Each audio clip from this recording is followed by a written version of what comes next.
एक संसार की बेहोशी है और एक है आध्यात्मिक बेहोशी। सांसारिक बेहोशी वो है कि आदमी कमाए जा रहा है, जोड़े जा रहा है, पागलों की तरह भाग रहा है, शादी विवाह रचा रहा है, बच्चे करा, पढ़ाओ लिखाओ, कुछ भी होश नहीं है कि इससे होने वाला क्या है, इससे मैं सुखी होऊंगा कि नहीं होऊंगा, मेरे जीवन का कितना समय चला गया, कोई होश नहीं। 60 साल की उम्र हो गई, 70 साल की उम्र हो गई, रेस लगा रखी है, मुझे दुनिया का नंबर 1 बनना है, बड़े संघर्षों से वहां तक पहुंचा है और वो अहंकार के पहाड़ पर चढ़कर बेहोश पड़ा हुआ है। ठीक है, उसको कहते हैं सांसारिक बेहोशी। सांसारिक बेहोशी मतलब जिसमें आदमी इतना गाफिल हो गया है कि वो क्या कर रहा है, किस लिए कर रहा है, इस तरफ उसकी दृष्टि ही नहीं है। एक है आध्यात्मिक बेहोशी, एक है धर्म की बेहोशी। आध्यात्मिक बेहोशी क्या है कि संसार तो छोड़ दिया, निर्वृत्ति ले ली, त्यागी वृत्ति बन गए, अथवा वैसे ही व्यापार धंधे छोड़ दिए, घर गृहस्थी छोड़ दी, बाल बच्चों ने काम धंधे संभाल लिए, बहुओं ने घर संभाल लिया, छोड़ दिया।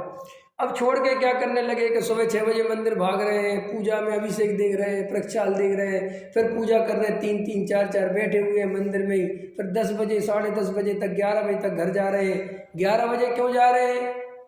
कि अब तो भोजन बन ही गया होगा। 11 बजे गए, भोजन कर लिया, फिर थोड़ी देर आराम कर लिया, फिर शास्त्र पढ़ने बैठ गए, फिर 3 घंटे कर्णानियोग की अटेंड कर ली क्लास, फिर कॉपी रजिस्टर ले लिया, फिर लिखने लग गए, ख्याल में है ना, फिर शाम हो गई, फिर प्रवचन में लिखने लग गए, फिर पढ़ने लग गए, फिर रात हो गई, फिर 2-3 माला दे ली, ये कर ली और फिर सो गए। अब उसमें भी क्या हुआ कि वही आदत थी बेहोश रहने की, तो यहाँ पर भी अब बेहोश हो गया,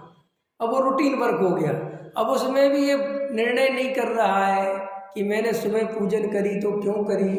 मैंने 4 पूजन करी तो क्यों करी, किन भावों से करी, मेरा क्या अभिप्राय है, मैंने आज प्रवचन में जो सुना तो क्या सुना, ये मैं जो लिखने में लगा हूँ उससे क्या प्रयोजन की सिद्धि होगी, उस तरफ उसका ध्यान नहीं है। और बस कोई ये माला दे रहा है 47 शक्ति की, जीवत्व शक्ति, मैं तो सदा जीव ही हूँ, मैं तो जीता ही हूँ, मैं कभी मरता ही नहीं, कोई कुछ कर रहा है, और ये सब आध्यात्मिक बेहोशी भरी पड़ी रहती है। और वो शब्दों के जाल, वो 6 उपसम ज्ञान और वो परिणामों की मंदता, कसाय की मंदता, और उसमें खुश होते हैं और सोचते हैं कि हम आत्म कल्याण के मार्ग में आगे बढ़ गए, जबकि आत्म कल्याण के मार्ग में सजगता चाहिए, सावधानी चाहिए, होश चाहिए, भेद ज्ञान चाहिए, जागरण चाहिए, जागृति चाहिए। एक कदम भी मेरा रखा जाए तो बिना जाने ना रखा जाए कि मैंने क्यों रखा,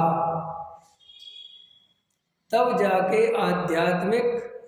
उत्पन्न होता है, तब जाके आध्यात्मिक क्रांति होती है।